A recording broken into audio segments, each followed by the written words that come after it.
Hello students, Vande Mataram. Welcome to all of you in this session number 15 of chapter number 9, last session of this chapter, Biomolecules. Okay, ये chapter के अंदर last session है classification and nomenclature of enzyme. तो enzymes का classification कैसे किया जाता है और उसको कैसे नॉमेनक्लेचर किया जाता है, नाम कैसे दिया जाता है। So thousands of enzyme have been discovered, isolate and studies. बहुत सारे नंबर ऑफ एंजाइम्स को डिस्कवर्ड किया गया, आइसोलेट किया गया, देन उसको डिटेल में स्टडीज किया गया। So most of this enzyme have been classified into the different groups based on the type of biochemical reactions they catalyze. तो जितने भी एंजाइम्स हैं हर एक को अलग अलग ग्रुप में किसके बेसिस पे रखा गया है? On the basis of which biochemical reactions they catalyse. तो जो भी एंजाइम्स जैसी बायोकेमिकल रिएक्शंस को कैटलाइज करेगा उस हिसाब से उसको अलग अलग ग्रुप के अंदर रखा गया।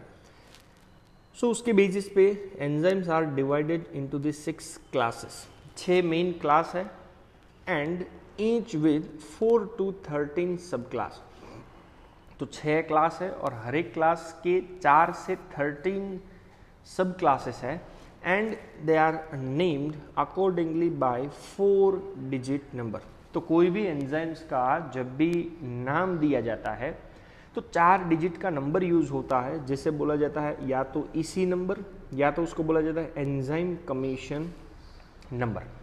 सो नाउ सबसे पहले हम लोगों को एंजाइम्स के क्लासिफिकेशन के बारे में डिस्कशन करना है। तो सबसे पहला पॉइंट है, जो पहला ग्रुप है उसका नाम है ऑक्सीडो रिडक्टेज या तो उसे बोला जाएगा डिहाइड्रोजिनेस। सो ऐसे enzymes which catalyse the oxidation और रिडक्शन, और दोनों को मिला जुला के बोला जाता है ऑक्सीडो रिडक्शन बिटवीन 2 सबस्ट्रेट। जैसे एग्जांपल लिया हुआ है S एंड S'। अल्टीमेटली ऐसे एंजाइम्स जो ऑक्सीडेशन और रिडक्शन करने के लिए काम में आते हैं वैसे एंजाइम्स को ये ग्रुप के अंदर रखा जाता है। जैसे एग्जांपल दिया है, पहला S जो है वो रिड्यूस फॉर्म में है और S' ऑक्सीडाइज्ड फॉर्म में है। तो अब S का ऑक्सीडेशन करेंगे और S' का रिडक्शन। तो आपको दिख रहा है S ऑक्सीडाइज्ड हो गया और S' हो गया रिड्यूस्ड। ओके, सो और भी कॉमन लैंग्वेज में अगर दोनों की डेफिनेशन देनी हो तो क्या दे सकते हैं? So those enzyme which remove hydrogen from the substrate.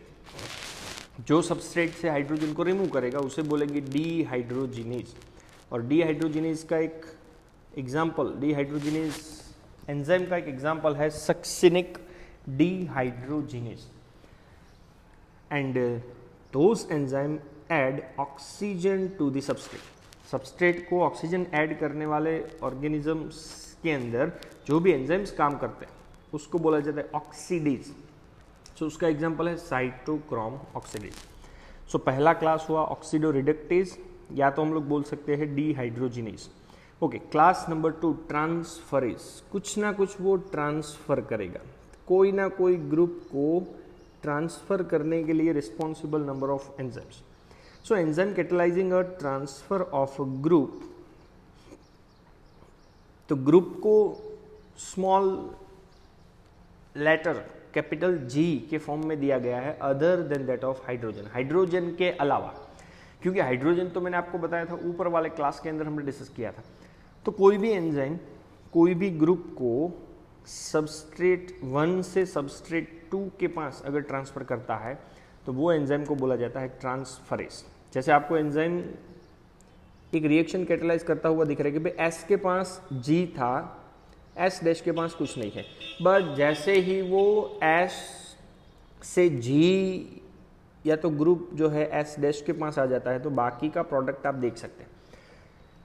सो इसका एक एग्जांपल दिया हुआ है hexokinase which transfer the 1 phosphate group from और we can say that of ATP to hexo sugar converting glucose into the glucose 6 phosphate. अब आपको पता है कि ATP के पास 3 फॉस्फेट है, तो 3 में से वो एक फॉस्फेट किसको दे देता है? ग्लूकोज को। और खुद के पास कितने बचेंगे? 2, तो उसका नाम हो जाएगा ADP adenosine diphosphate and glucose का कन्वर्जन हो जाएगा ग्लूकोज 6 फॉस्फेट, क्योंकि ग्लूकोज के 6 नंबर के कार्बन के साथ ये फॉस्फेट जुड़ेगा। सो ग्रुप जो भी ट्रांसफर करेगा उसे बोलेंगे ट्रांसफरेज ग्रुप नंबर 3 जिसका नाम है हाइड्रोलेज। सो हाइड्रोलेज के लिए एंजाइम कैटेलाइजिंग हाइड्रोलिसिस। हाइड्रोलिसिस का मतलब है break down in the presence of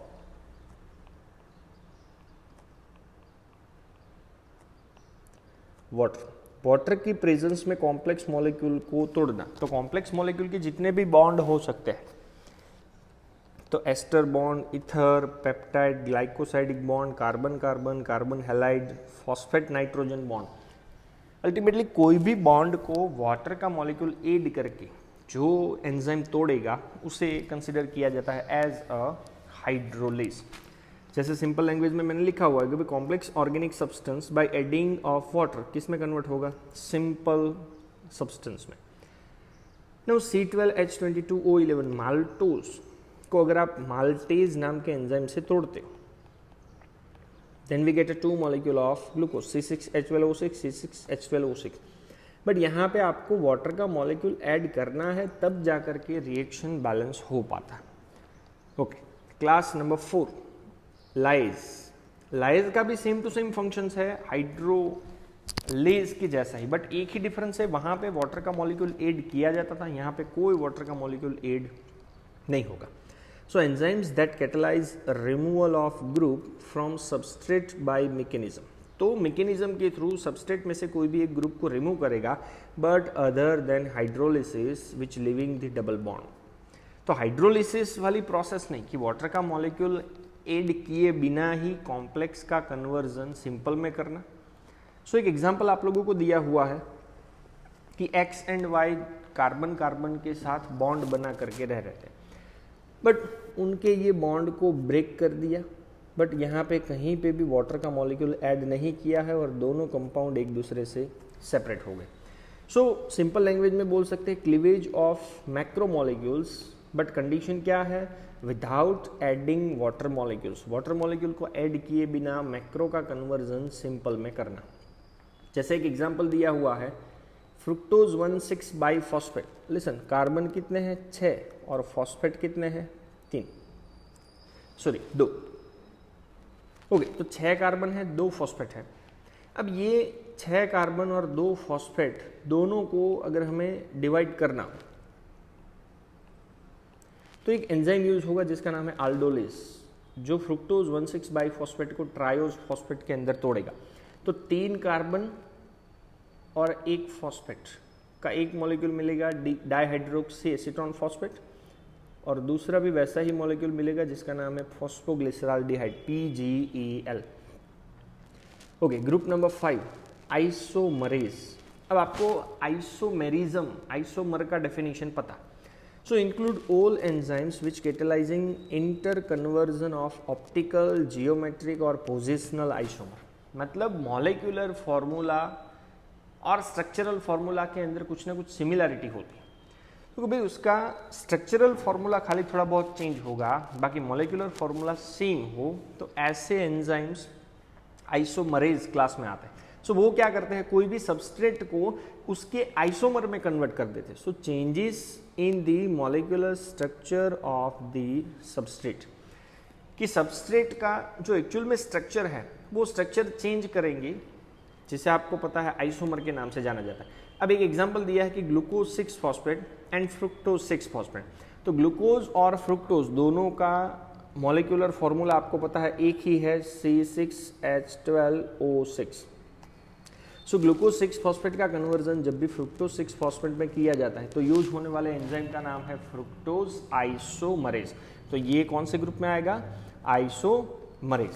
and last group of enzyme is the ligase और सिंथेटेज। तो लाइगेज का मतलब ऑलवेज होता है ज्वाइन करना। So enzyme which catalyse the link together of 2 compounds. कोई भी 2 कंपाउंड को एक दूसरे के साथ बॉन्ड के सपोर्ट से जोड़ने वाले एंजाइम्स को बोलेंगे लाइगेज या तो synthetase. So enzyme which catalyse the joining of carbon oxygen, carbon sulphur, carbon nitrogen, phosphate oxygen bond. तो बहुत सारे अलग अलग टाइप के बॉन्ड को 2 मॉलिक्यूल्स को जोड़ने के लिए काम में आते हैं। ओके, अब एक और पॉइंट दिया हुआ है कि synthesising a new molecule by joining of two molecules with the help of energy which are obtain from phosphate या तो पायरोफॉस्फेट बॉन्ड ऑफ एटीपी। अब आपको पता है एटीपी तो एनर्जी का करेंसी है, सो ऑब्वियसली किसी दो मॉलिक्यूल्स को अगर हमें बॉन्ड के सपोर्ट से जोड़ के रखना हो तो क्या करना पड़ेगा, ऑब्वियसली हमें एनर्जी देनी पड़ेगी। तो ये एनर्जी हम लोगों को कहाँ से मिलने वाली है, पायरोफॉस्फेट बॉन्ड ऑफ एटीपी। जैसे एग्जांपल दिया हुआ है एसिटाइल कोएंजाइम ए सिंथेटेज नाम का एंजाइम। अब मुझे क्या करना है, एसिटिक एसिड और कोएंजाइम ए दोनों को जोड़ना। सो मैं एज अ एनर्जी सोर्स किसे यूज करूंगा, एटीपी को। तो जैसे ही दोनों को मैं जोड़ूंगा मुझे मिलेगा कंपोनेंट एसिटाइल कोएंजाइम ए। दो फॉस्फेट के मॉलिक्यूल्स यूज हो जाते हैं, देन बनेगा adenosine monophosphate and as a by product H4P2O7 pyrophosphate. So acetic acid और कोएंजाइम ए को एटीपी की प्रेजेंस में जोड़ने के लिए यूज होने वाले एंजाइम का नाम है एसिटाइल कोएंजाइम ए सिंथेटेज। तो ये 6 के 6 जो भी एंजाइम की क्लासेस है उनको एक सिंपल की से भी आप लोग याद रख सकते हो, ओथलील, oxidoreductase, transferase, hydrolase, lyase, isomerase and ligase. So ये 6 हो गए एंजाइम्स के क्लासिफिकेशन। नेक्स्ट पॉइंट है एंजाइम्स का nomenclature. Now we know that each and every enzymes is given a specific name. तो एंजाइम्स को नाम देने की 2 मेथड है। Number 1, we have to attach ASE, always नाम के पीछे आपको ASE लगाना है। किसके नाम के पीछे, to the name of the substrate. ऐसा सबस्ट्रेट जिसके ऊपर एंजाइम काम कर रहा हो उसके पीछे आप ASE लगा दो। तो चलो समझ लो सुक्रोज सबस्ट्रेट है, तो सुक्रोज के पीछे आप ASE लगा दोगे तो एंजाइम का नाम क्या बन जाएगा, सुक्रेज। तो ये है सबस्ट्रेट का नाम और ये नाम हो जाएगा एंजाइम का। सो पहले मेथड ये है कि भाई आप वो सबस्ट्रेट के नाम के पीछे ASE लगा दो। दूसरी मेथड है it is name after the reaction which is carriage. कौन सी रिएक्शन वो एंजाइम परफॉर्म कर रहा है उसके नाम के पीछे आप ASE लगा दो। सो हाइड्रोलिसिस कर रहा है तो हाइड्रोलेज होगा, ऑक्सीडेशन कर रहा है ऑक्सीडेज होगा, इवन रिडक्शन कर रहा है तो रिडक्टेज होगा। सो ये है name of reaction and this is the name of enzymes. So ये 2 मेथड हो जाती है एंजाइम्स के नोमेनक्लेचर की। नाउ इनऑर्गेनिक कंपोनेंट के अंदर वाटर भी एक मोस्ट इंपॉर्टेंट सब्स्टिट्यूएंट है जो बॉडी के अंदर बहुत सारे रोल प्ले करता है। सो थोड़ा सा वाटर के बारे में डिस्कशन कर लेते हैं कि भाई water is considered as a mother liquid of all forms of life. जितनी भी लाइफ है सभी का मदर लिक्विड वाटर है। Without water there is no life. So for the constitution of any living organism, कोई भी लिविंग ऑर्गेनिज्म की body का कंस्टिट्यूशन बनाने के लिए 65% या तो उससे भी ज़्यादा वाटर की ज़रूरत होती है। कोई भी लिविंग सेल्स की बात करो so there may be 70 to 90% of water. Even human body की बात करो so water usually makes 55 to 78% of human body. अब वाटर आप लोगों को पता है कि भाई अर्थ की सरफेस के ऊपर 2 फॉर्म्स में है, एक तो फ्रेश वाटर और दूसरा मराइन वाटर। तो नेचर के अंदर वाटर अलग अलग 3 स्टेट में अवेलेबल है, लिक्विड, सॉलिड एंड गैस। तो वाटर का मॉलिक्यूलर फॉर्मूला H2O, जिसके अंदर हाइड्रोजन और ऑक्सीजन के बीच में कोवेलेंट बॉन्ड होता है। तो जनरली उसका फॉर्मूला ऐसे होगा कि भाई HOH। So at room temperature water का डेफिनेशन क्या दे सकते हैं। So at room temperature water is the colourless, tasteless and odourless substance, या तो एक टाइप का केमिकल है। नाउ सेकेंड डेफिनेशन वाटर का मोस्ट इंपॉर्टेंट क्या है। So water is considered as a universal solvent. क्यों? Because majority number of chemical is soluble in the water as compare to the water. दूसरा कोई भी ऐसा सॉल्वेंट नहीं है जिसमें ज़्यादातर नंबर ऑफ केमिकल्स डिजोल्व हो जाते हो। So homogeneity of cytoplasm is maintained because of water only. Homogeneity का मतलब है कि कि साइटोप्लाज्म के हर एक कोने के अंदर कंसंट्रेशन जो है वो एक ही जैसा मेंटेन रहता है। किसकी वजह से? Because of water only. Next one, water is provide a transport medium, एक ट्रांसपोर्ट मीडियम का काम करता है, कैरियर का काम करता है। तो बहुत सारे नंबर ऑफ केमिकल्स क्या होते हैं वाटर के अंदर डिसॉल्व हो जाते हैं और वो बॉडी के एक जगह से दूसरी जगह पे वाटर के सपोर्ट से इजीली ट्रांसपोर्ट हो पाता है। So water provide transport medium for transportation of various chemicals which are essential for the biochemical reactions. तो बायोकेमिकल रिएक्शंस के लिए बहुत ही असेंशियल हो ऐसे सब्सटेंसेस वाटर के अंदर डिसॉल्व हो जाएंगे और वो बॉडी की एक पार्ट से दूसरे पार्ट के पास वाटर के सपोर्ट से ट्रांसपोर्ट हो जाते हैं। जैसे कि चलो आपको एक एग्जांपल दिया हुआ है कि transport of respiratory gases like oxygen and carbon dioxide. अब आपको पता है ये ऑक्सीजन और कार्बन डाइऑक्साइड जनरली ट्रांसपोर्ट करता है ब्लड, पर ब्लड का भी मेजर कंस्टिट्यूएंट तो कौन होता है? वाटर। कि वाटर के सपोर्ट से ही तो ब्लड का फॉर्मेशन हो पाता है। नाउ H2O के पास पोलर नेचर है, मतलब उसके पास चार्ज अवेलेबल है। जैसे आप हाइड्रोजन और ऑक्सीजन दोनों को सेपरेट करो, सो हाइड्रोजन के पास पॉजिटिव चार्ज है एंड ऑक्सीजन के पास नेगेटिव चार्ज है। सो ये प्रॉपर्टीज की वजह से because of this molecule they are remain bound with one another. अब हाइड्रोजन और ऑक्सीजन दोनों एक दूसरे के साथ टाइटली बाइंड हो पाते हैं, उसके पीछे का रीजन तो दोनों के पास अलग अलग टाइप के चार्जेस है, एक के पास नेगेटिव दूसरे के पास positive. So bond present between the water molecules, listen, दो वाटर मॉलिक्यूल के बीच की बॉन्ड को बोला जाता है हाइड्रोजन बॉन्ड, और हाइड्रोजन और ऑक्सीजन के बीच के बॉन्ड को बोला जाता है कोवेलेंट बॉन्ड। नाउ दो वाटर मॉलिक्यूल्स के बीच में जो हाइड्रोजन बॉन्ड है, because of this properties water are normally occurs as a liquid. Now as earlier I said that water has a polar nature. तो पोलैरिटी मतलब charges, so due to the charges or polarity only water act as an efficient solvent and molecules of water get arranged around the positive and negative ions and included them within। अब आपको मैं एक simple example पहले दे देता हूँ कि आपने जैसे ही वाटर के अंदर NaCl को डाला तो वाटर तो रिएक्टेंट का काम करता है, मतलब H+ और OH- में सेपरेट हो जाएगा। अब H+ और OH- में जैसे ही वो सेपरेट होगा तो Na+ और OH- भी सेपरेट होंगे। तो H+ और OH-, Na+ और Cl-, अब पॉजिटिव और नेगेटिव आयन एक दूसरे के साथ जुड़ के Na+, OH-, मतलब NaOH बनेगा, H+ और Cl- मतलब HCl बनेगा। तो majority number of substances water के अंदर डिसॉल्व हो जाते हैं, उसके पीछे का रीजन तो भाई वाटर का काम है फंक्शनिंग एज अ रिएक्टेंट।